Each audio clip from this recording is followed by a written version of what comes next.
Olá, eu sou o Ciberpagé, também conhecido como Edgar Franco. Eu sou professor e pesquisador no programa de pós-graduação em Arte e Cultura Visual da Universidade Federal de Goiás.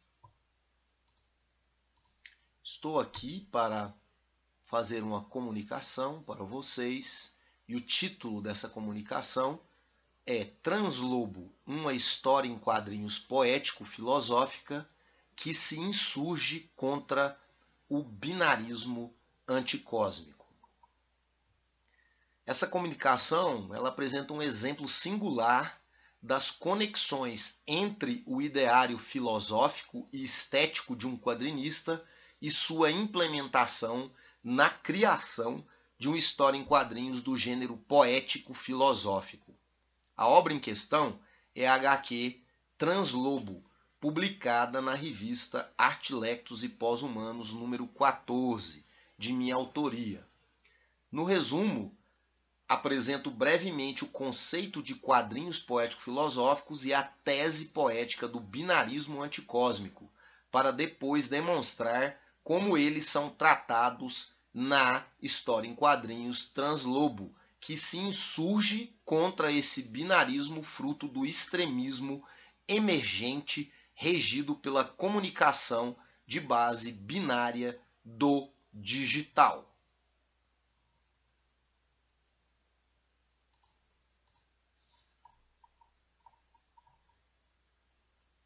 Então eu começo falando sobre os quadrinhos poético-filosóficos, que eles foram assim batizados em um capítulo de livro chamado Panorama dos Quadrinhos Subterrâneos no Brasil, que foi escrito por mim em 1997.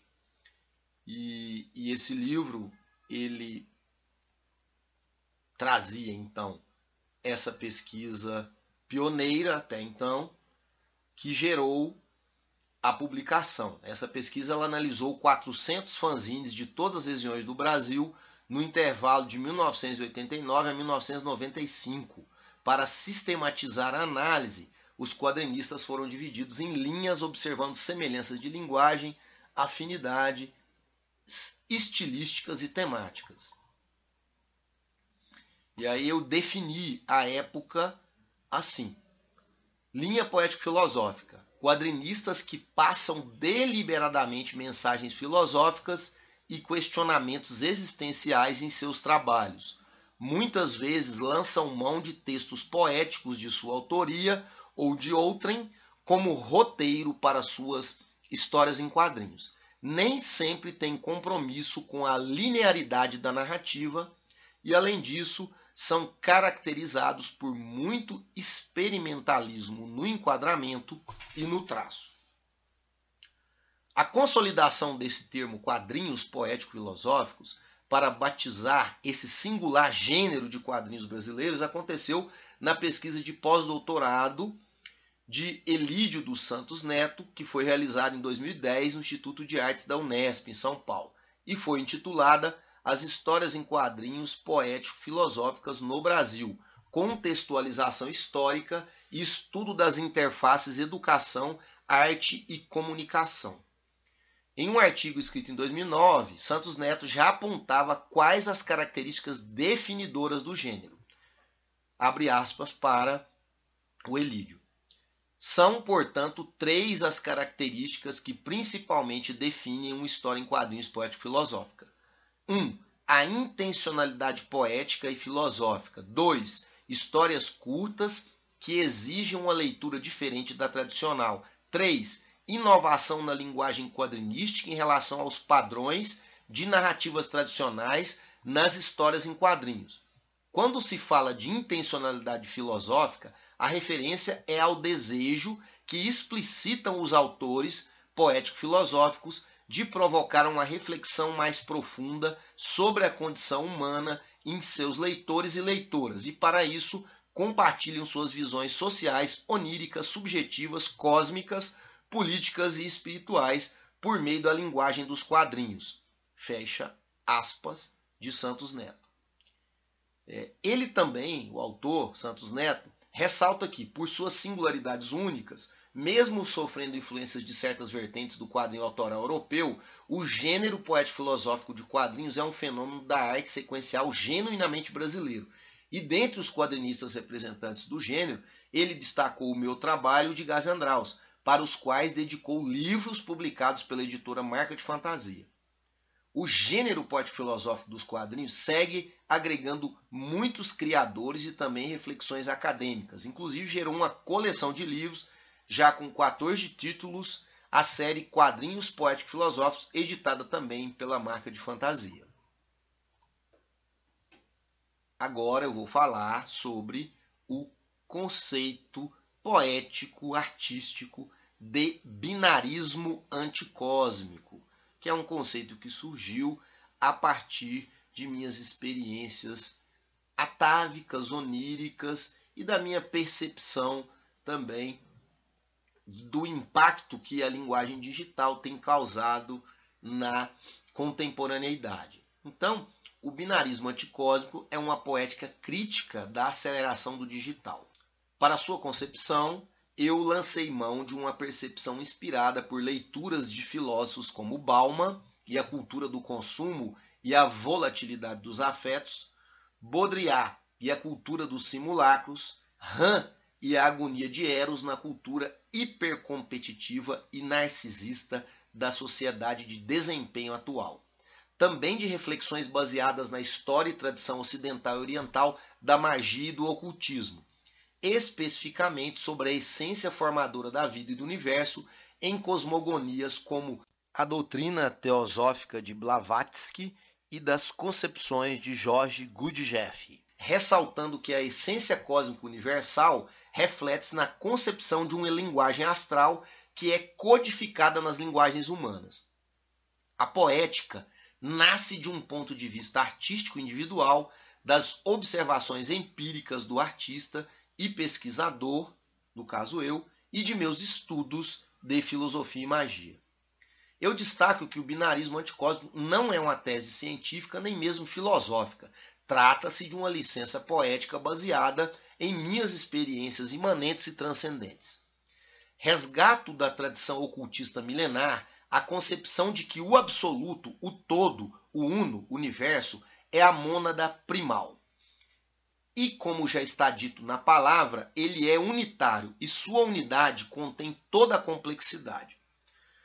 Por ser unitária e consolidada, não contém paradoxos. Gurdjieff destaca o que ele chama de raio cósmico, como uma força baseada na lei de 3. Segundo ele, abre aspas, com relação à lei de 3, podemos dizer agora que no absoluto e em tudo mais há 3 forças em ação: a ativa, a passiva e a neutralizante. Como por definição, o absoluto representa um todo unificado. As 3 forças existentes nele também devem ser unidas em um único todo. O conceito da unidade das 3 forças no absoluto forma a base de muitos ensinamentos antigos, inclusive a trindade consubstancial e indivisível do cristianismo e o Trimurti de Brahma, Vishnu e Shiva no hinduísmo. Fecha aspas. Nessa perspectiva, a unidade jamais se desdobraria em uma dualidade, ou seja, o primeiro desdobramento da unidade é uma trindade, uma tríade. A trindade como a base de todas as linguagens cósmicas nesse caso. Assim, ao negá-la com o binarismo estruturador da linguagem digital, estamos em um caminho anticósmico, ou seja, essa linguagem cósmica é reproduzida em sistemas transcendentes, como na Santíssima Trindade e no Trimurti hinduísta. E essa visão milenar arcaica comprova-se em uma certa instância até pela física moderna, que desdobra o átomo em uma trindade composta por elétrons, prótons e nêutrons, e também por teorias que tentam abarcar toda a complexidade das linguagens, como no caso da tríade peirciana na semiótica. O 3 é a base, e o 3 pode gerar um fluxo de outras complexidades, como a quaternária linguagem do DNA, mas não pode ser reduzido a 2, pois a unidade cósmica salta do 1 no 1 para o 3 na complexidade galáctica. Assim, o binarismo existe como simplificação de uma percepção aparentemente dualista da realidade por parcelas da humanidade, mas não como essência. Ou seja, esse binarismo, essa divisão da essência cósmica numa dualidade, tem amplificado o extremismo, pois a linguagem do digital hoje baliza todas as demais linguagens. Primeiro veio o verbo, ou seja, a linguagem digital binária é uma força cruel no desenvolvimento das bolhas e da amplificação do extremismo na contemporaneidade. E agora eu falo brevemente sobre a HQ Translobo e sua insurgência contra o binarismo anticósmico.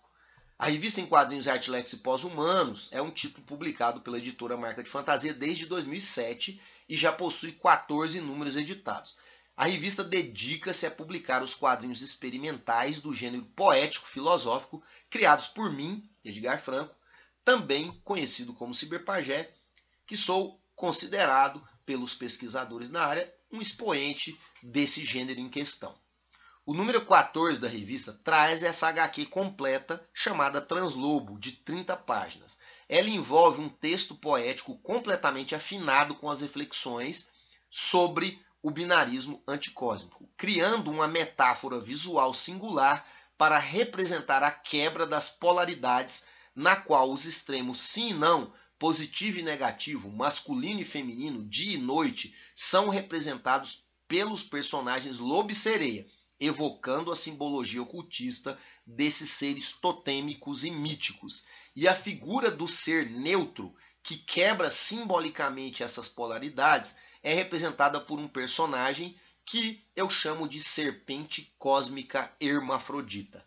Toda a concepção estética da narrativa parte da premissa do isolamento dessas polaridades que gera a desidentificação com o diferente e, portanto, o extremismo, fazendo um paralelo metafórico com a linguagem digital binária, que seria então uma indutora de extremismos. Translobo enfatiza em suas páginas que todo binarismo é essencialmente anticósmico, pois estrutura-se só nos polos opostos sim e não, e ignora a terceira via, o neutro. A narrativa metaforiza o fato de que a linguagem binária do digital, que compõe hoje a estrutura dominante da comunicação humana, traz em seu íntimo um reducionismo anticósmico, antinatural, o apagamento das zonas cinzas, promovendo assim o extremismo, a hiperpolarização. E a HQ, ela apresenta todos os elementos, como eu já falei anteriormente, que a caracterizam como quadrinho poético filosófico, em sua expressão gráfica, visual e conceitual.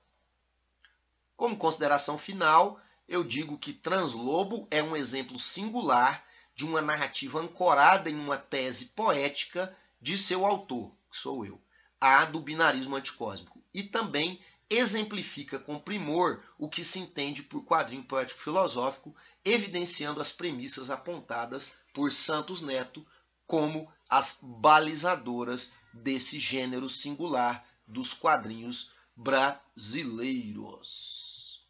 Um grande abraço do Cyberpagé!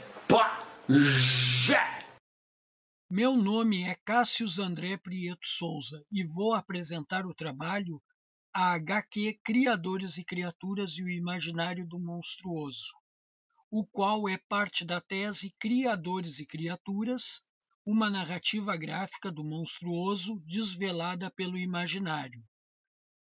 A tese eu defendi em 2021 na Universidade Federal de Pelotas.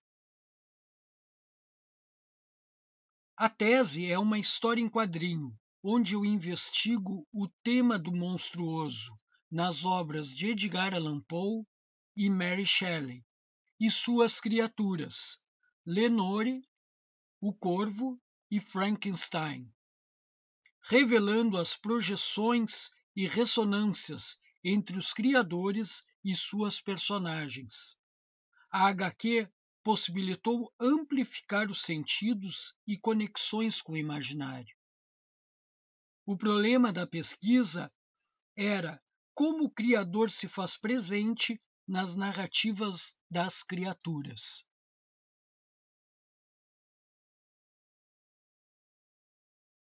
Desenvolvi a metodologia a partir da Jornada do Herói, de Joseph Campbell, tornando então a pesquisa a jornada do pesquisador. Dividi a tese em 4 portais. Assim como o problema de pesquisa se tornou um enigma, o qual eu deveria desvelar. Primeiro portal é onde eu mergulho em minhas lembranças de infância, o Menino Verde. Depois eu percorro o percurso acadêmico e a minha qualificação. O segundo portal é quando eu entro no universo teórico, quando numa noite o próprio Gilbert Durand abre um portal na figueira da minha casa e me acompanha nos estudos do imaginário. Junto com ele vão surgindo outros personagens, como o teórico Gaston Bachelard e o estudioso do imaginário Juremir Machado da Silva. O terceiro portal é quando eu entro no ventre do monstro em busca dos conceitos e sobre o tema do monstro. Após a saída do ventre, tenho um encontro com Edgar Allan Poe e Mary Shelley e as criaturas Lenore, o Corvo e Frankenstein. O quarto portal é o fim da aventura, é onde eu preciso responder ao problema da pesquisa. Segundo os estudos de Scott McCloud, as histórias em quadrinhos apresentam roteiros que possibilitam aberturas para o devaneio e as várias interpretações. Assim foi a criação da tese em quadrinhos, que me possibilitou os encontros com teóricos, estudiosos, criadores, criaturas e inclusive um encontro do meu eu de menino com um pesquisador.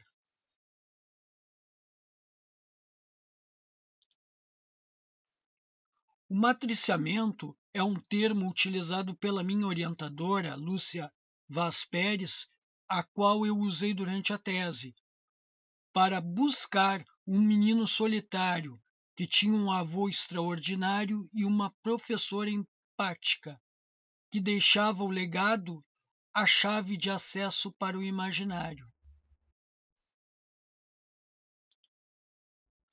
Gilbert Durand descreve que a função fantástica é onde a imaginação criadora alcança sentimentos íntimos e profundos, transformando a realidade em um ato de criação.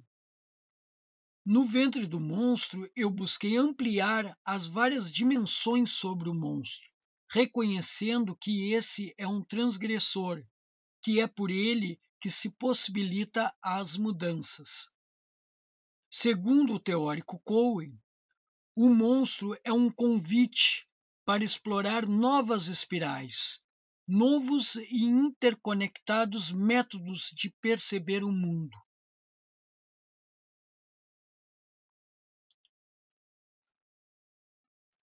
Após sair do ventre do monstro, eu tenho um encontro com Edgar Allan Poe numa praça em Baltimore, aonde ele me relata confidências.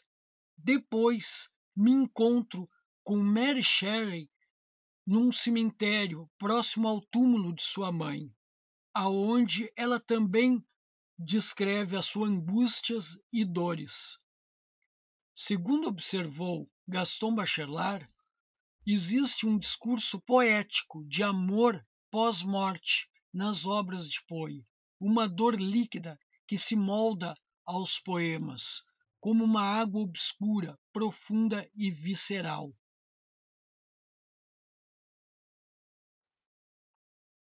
Depois de meu encontro com os criadores, vou em busca das criaturas Lenore, o Corvo e Frankenstein, e descubro o quanto esses são parte de seus criadores. No último portal é aonde eu tenho encontro com meu monstro interior. Foi onde eu me comovi com as dores e sofrimentos e me encantei com a poética que faz aflorar emoções sobre o monstro. Os achados da pesquisa confirmam: o monstro é uma transfiguração das ocorrências nas histórias de vida dos criadores. Minhas referências. Obrigado. Bom dia ou boa tarde a todos. Meu nome é Pascoal Farinati, eu sou professor de literatura brasileira na Universidade Federal Fluminense. E minha comunicação é sobre um livro, quadrinhos, de Thomas Ott, chamado Cinema Panopticon. Vou falar um pouquinho para vocês sobre essa obra. Assim, de cara, eu queria dizer que é uma obra que me impressionou muito pelo fato dela não ter nenhuma palavra, né? Ela não se utiliza de linguagem verbal. Esses são apenas os desenhos, né? Em preto e branco. E ela é construída como se fosse um cinema. Bem, para falar sobre essa obra, eu gostaria de apresentar um PowerPoint, né, que eu preparei para você poder ser visualizado e facilita o comentário, né? Então eu vou apresentar aqui, abrir meu PowerPoint.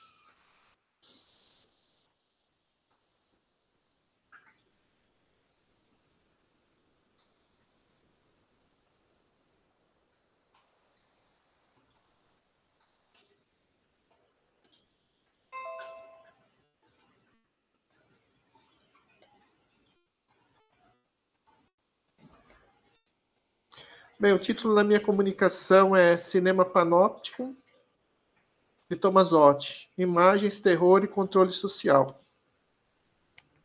Essa é a capa, né, da obra.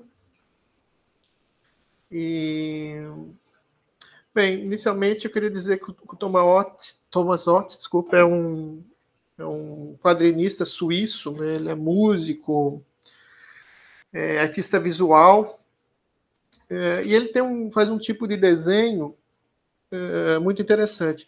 Bem, aqui no Brasil saiu de autoria dele, pela editora Darkside, essa obra, né, o Cinema Panóptico, e também outra que se chama Floresta, que tem vários aspectos semelhantes, as duas obras. Né? As duas são construídas da mesma forma, como se fosse, como eu disse, um cinema, né? Não há uso de linguagem verbal. E uma coisa interessante dele também é o tipo de desenho que ele faz. Sempre se parece um pouco uma gravura, né, os desenhos dele, e eles têm uma espécie de riscado, né? Eu li um pouco sobre isso, né, um tipo de técnica chamada scratchboard ou carta grafê, né, em que o autor faz primeiro um desenho sobre uma folha, depois copia esse desenho num papel de riscar. Nesse papel de riscar ele corta o desenho com um estilete, né, produzindo esse efeito de rasgado, de traçados, né? E cada desenho parece uma gravura, né? Bem, então a obra se chama Cinema Panóptico, e o que vai se contar aqui é a história de uma menina. Ela vai a um parque de diversões com algumas moedinhas, só que o que ela tem de dinheiro é muito pouco, né? Ela procura vários tipos de diversões dentro desse parque, né? Aqui a gente vê a pessoa atirando nas coisas, né? Ela vai passando por várias coisas e o dinheiro dela não dá para nada. até que ela encontra o cinema panóptico. O que é esse cinema panóptico? Né? Você tem essas cabininhas. Essas cabines são chamadas cabines de cinetoscópio, né? Que seria uma espécie de pai do cinema. Né? É um aparelhinho criado por William Dixon nos estúdios Edison, do Thomas Edison, nos Estados Unidos, né? Em 1894. É que, na verdade, o que você tinha ali é uma coleção de fotografias, né? E então, quando você colocava uma moeda, essas fotografias elas são expostas em looping, né? Passando a ideia de movimento. São filminhos de 30 a 60 segundos, né? Posteriormente, em 1895, os irmãos Lumière iam inventar o cinematógrafo, né? Que é uma coisa diferente, né? Porque era uma máquina capaz também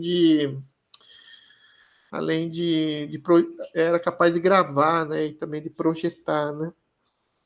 Então essa menina ela entra nesse lugar onde tem o cinema panóptico, né. E aí ela coloca uma moedinha e o que a gente vai ver posteriormente, quando ela vai colocando as moedas, são vários filmezinhos. Eu escolhi 2 para comentar, que são os que eu achei mais interessantes, né. Acho que, se não me engano, são 6 historinhas. E assim, uma coisa interessante assim, para dizer de cara nessa palavra cinema panóptico, né, remete ao panóptico, que é aquela máquina de vigiar, né, que foi inventada pelo Jeremy Bentham, filósofo e jurista inglês, né, inventada no final do século XVIII e que é estudada pelo Michel Foucault no livro dele Vigiar e Punir. Né? O panóptico é uma espécie de máquina de vigilância, né? A gente pode pensar na prisão, né, que o Foucault, inclusive, descreve, né, a partir da obra do Jeremy Bentham, né,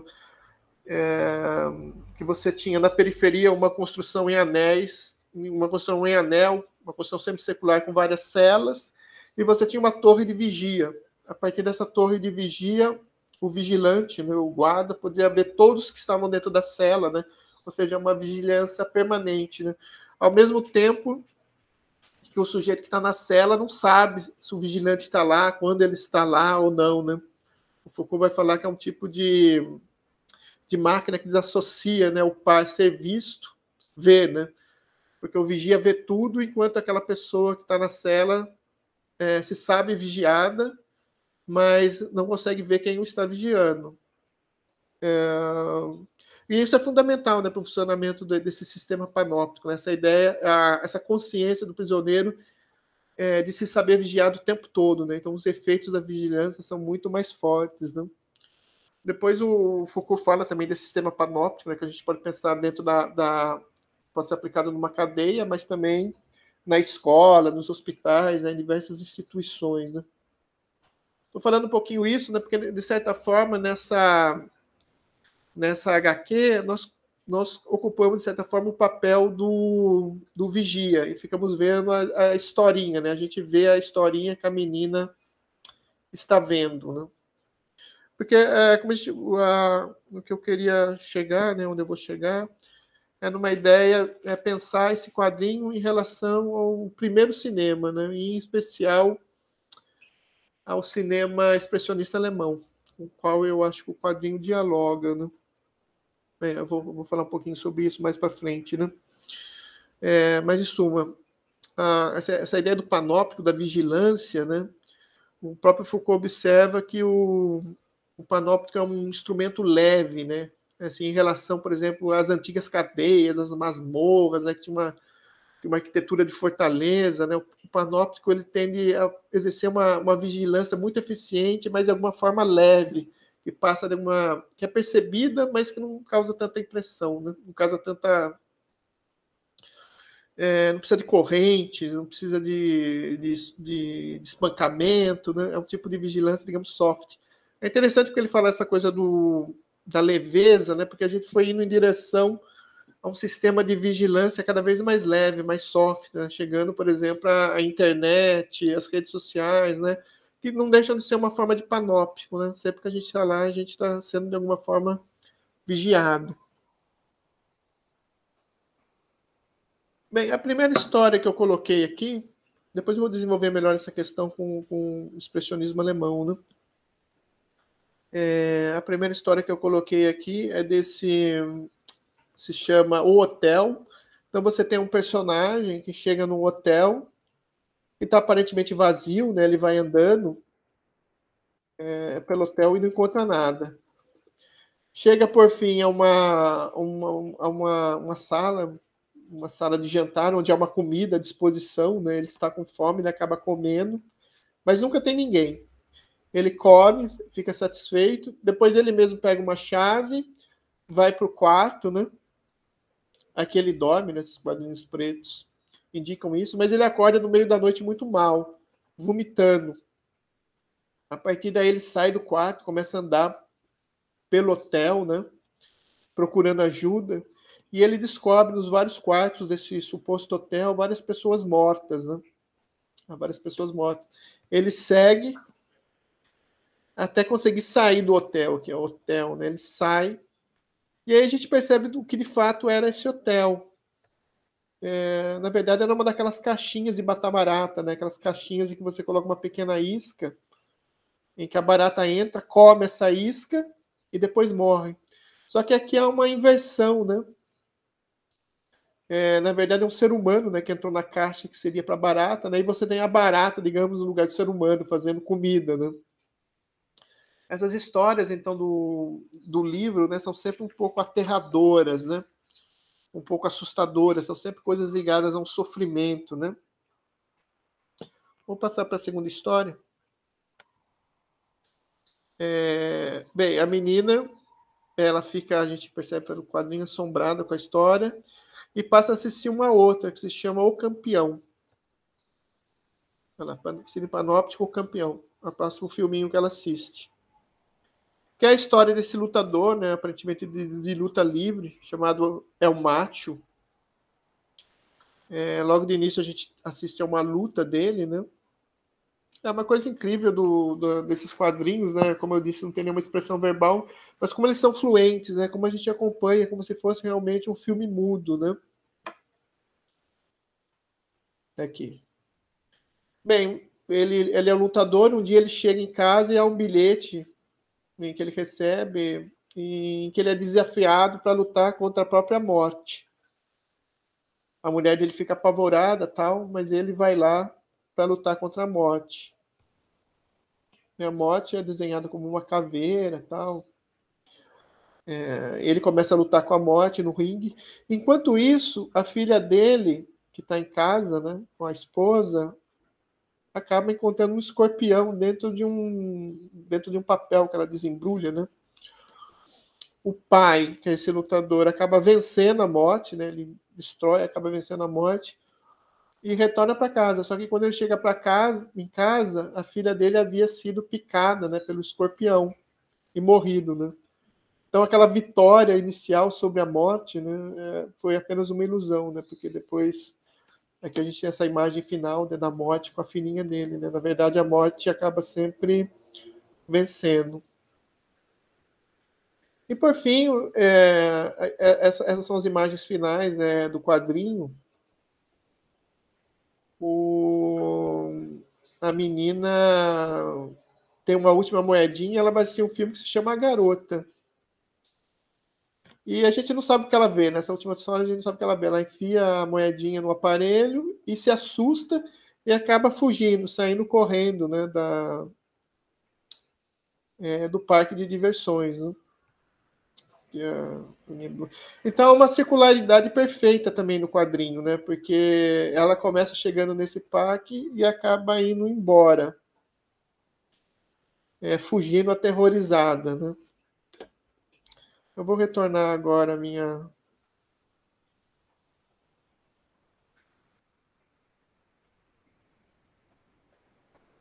Bem, esse quadrinho, então...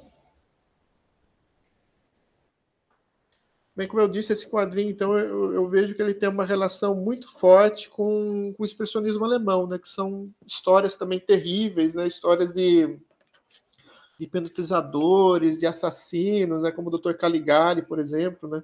que é uma espécie de representação do poder absoluto, né? Ele é um hipnotizador. Há um livro muito interessante do Siegfried Kracauer, né, que se chama de Caligari a Hitler.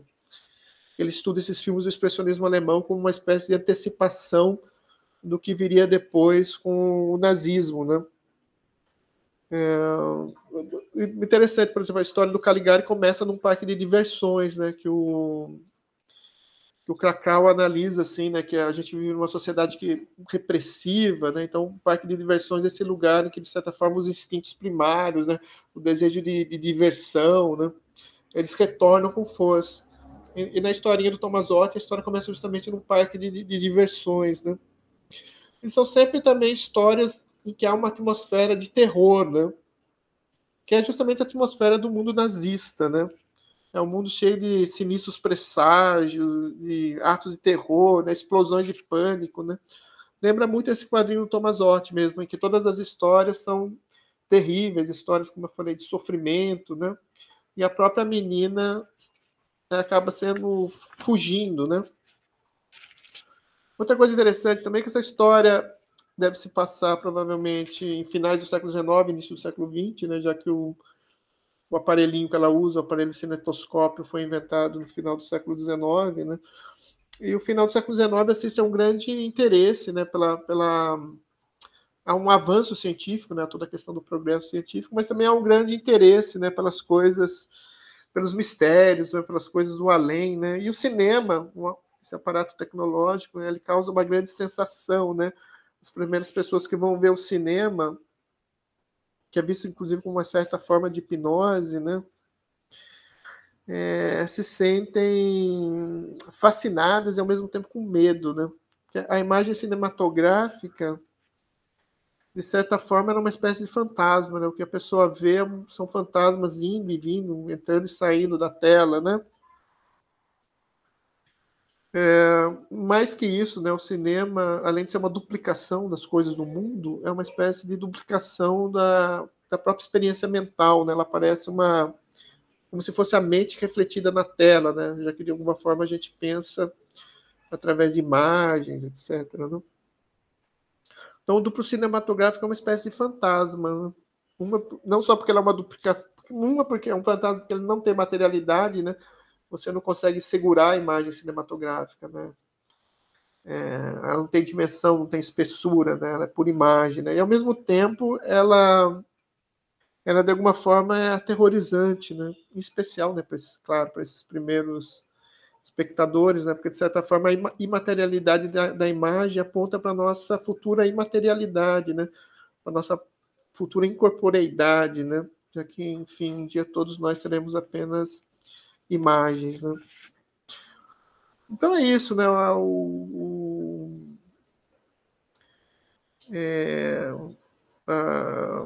A obra do Tomasotti, né? Ele faz um diálogo, né? A meu ver, com esses primeiros cinema, em especial com o cinema expressionista alemão, né? Então é uma obra muito interessante para pensar as relações dos quadrinhos com o cinema.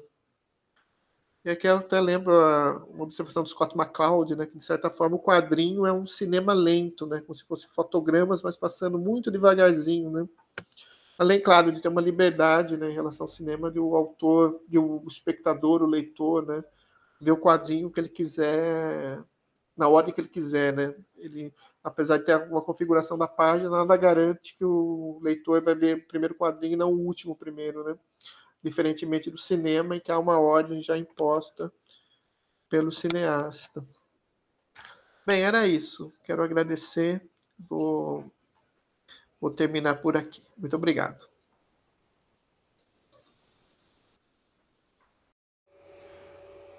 Saudação a todos e todos. Meu nome é João Marcelo Neto, mestrando pelo PPG-Com da Unesp. E hoje vim apresentar sobre como Foucault e Freud nos ajudam a compreender o ethos do cyberpunk japonês na análise de Inspector Akane Tsunemori, a mangá de Psycho Pass, basicamente. Este trabalho, antes de mais nada, faz parte da minha pesquisa em desenvolvimento e conta com o apoio da CAPES. Bem, primeiramente, uma noção importante para começarmos é a de transculturação. Segundo Octavio Yanni, transculturação é um processo onde um objeto cultural estrangeiro não é só importado, ele é transformado pelo novo contexto cultural. Uma forma rápida de entender é a culinária, onde um prato estrangeiro se modifica aos ingredientes ao paladar local, como a pizza, por exemplo. Yabushi Koichi é um dos teóricos da mídia e cultura que irá apresentar a ideia muito popular no Japão de uma cultura inodora, uma espécie de cultura sem marcas fortes, que se beneficia da fantasia que fazem de si e de uma longa tradição de apropriações culturais, antes da China e hoje do Ocidente. Há toda uma questão ideológica por trás disso, que remete à era Meiji, que demandaria uma atenção especial. Para encurtar, Ortiz, Kato-Suichi e Robert Mathieu são alguns dos nomes que contrariam um pouco essa ideia. Mathieu, inclusive, identifica toda uma particularidade de como a ficção científica é trabalhada no Japão. O que não surpreende, pois tanto Altman quanto Coleman nos convidam a enxergar os gêneros de modo geral mais como uma questão pragmática, heurística, do que propriamente estruturalista. Martim Barbeiro, inclusive, complementa ao reconhecer que os gêneros dependem de ritualidades, que nada mais são do que práticas culturais que permitem a gente não só reproduzir esquemas narrativos que causam esses efeitos que os gêneros pretendem, como também nas relações que a gente estabelece para identificá-los. Então, quando Tatsumi defende que o cyberpunk é uma ficção científica transpacífica, devemos levar em consideração que o gênero faz mais do que uma ponte entre os Estados Unidos e o Japão. Ele adquire outras conotações, justamente porque ele se insere em um outro contexto cultural. Ele que não vai repetir exatamente o mesmo que os Estados Unidos em questões de referência e de preocupações. Enfim, seguimos para o mangá. Inspector Akane Tsunemori, de Miyoshi Hirako, é um cyberpunk protagonizado pela inspetora Akane Tsunemori, uma novata no departamento de investigação criminal no Japão no futuro próximo. A sociedade desse Japão futurista é toda monitorada e até organizada através do sistema Saibyo, algo como um cruzamento de Minority Report e Juiz Dredd, onde o sistema identifica e neutraliza potenciais criminosos e permite os agentes executarem na hora quem for dado como um criminoso irrecuperável, um desviante irrecuperável. O que o sistema Saibyo faz é a identificação do perfil e do estado psicológico de cada indivíduo, e quanto mais turvo, ou seja, mais propício à violência, à perversão, a vícios, ao descontrole, maior a chance de ser permitida a sua execução, uma vez que esse indivíduo passa a representar uma ameaça a toda a sociedade e à ordem pública. Ser um agente de segurança, logo, também é um risco, pois você é, sem mascaramento, o agente da violência monopolizada pelo Estado. Portanto, há alguns suboficiais que são exatamente indivíduos dados como irrecuperáveis que realizam esse trabalho sujo e servem de uma certa forma para tentar preservar um pouco a psique dos inspetores, que são responsáveis propriamente pelas investigações dos crimes. Há todo um tropos de distopia, mas só não é o que ocorre quando você vai acompanhando a narrativa e o discurso que o autor constrói em volta dessa realidade. A mangá nos mostra uma sociedade bastante funcional e baseada no bem-estar da população.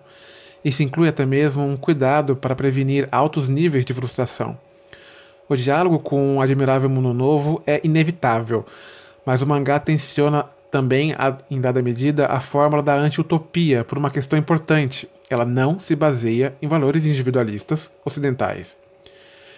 Explicando, se no Ocidente nós valorizamos a liberdade individual como um direito natural, no Japão, como em outros países na Ásia, como a China, há um forte senso de comunidade que prega a valorização do coletivo sobre os desejos individuais, que bebe de várias fontes, dentre as mais reconhecíveis o confucionismo. Daqui já se faz um link com Foucault, que reconhece que o poder é mais do que uma relação de imposição, é uma relação de consentimento. Isso não quer dizer que não haja, no Japão, um temor pelo autoritarismo. Como Matthew nos ajuda a enxergar, não é um temor orwelliano, de 1884. O temor está mais relacionado aos fins, ao desrespeito com o povo, do que com a privação de liberdade. O sistema sábio nada mais é do que uma fachada que a mangá dá para a expressão do biopoder. Conforme Foucault, o biopoder trata-se de um escalonamento do poder soberano, que é o de tirar a vida, para o da organização e preservação da vida, a fim de alavancar uma sociedade de indivíduos economicamente ativos e politicamente dóceis. Aqui, a cibernética que está na matriz do cyberpunk, a ideia de uma humanidade programável e racionalizável, se manifesta nessa tecnologia de análise psíquica para o governo dos corpos, visando seu bem-estar, e da população. O biopoder, assim como o sistema sílbio, é uma forma de subjugação, de outra natureza, claro, mas é como se fosse com mais benefícios. A eficiência do sistema sílbio está justamente no fato de que, na cultura japonesa, já existe a incorporação de um senso de responsabilidade e de disciplina, orientada para um plano maior. A noção de grupo, de população, se sobressai ao de organismo individual, tornando assim o panóptico aqui representado quase uma redundância. Porém, como obra crítica, o sistema não é perfeito. Ainda que a grande maioria confie cegamente nesse poder que garante o progresso e a tranquilidade, que supre suas necessidades, a consciência de que se está em constante monitoramento é também um elemento de estresse. Alguns momentos mais interessantes do mangá é quando a pessoa entra num ciclo de estresse por medo de que o estresse faça seu estado mental turvar demais na medição, o que diz mais sobre o medo de inadequação do que de repressão. E de repressão, aproveitamos o gancho já para o segundo bloco. De memória, é possível reconhecer que no cyberpunk americano, a grande maioria do protagonismo é masculino, uma figura marginal, um tanto cínica, uma espécie de herdeiro espiritual do detetive noir.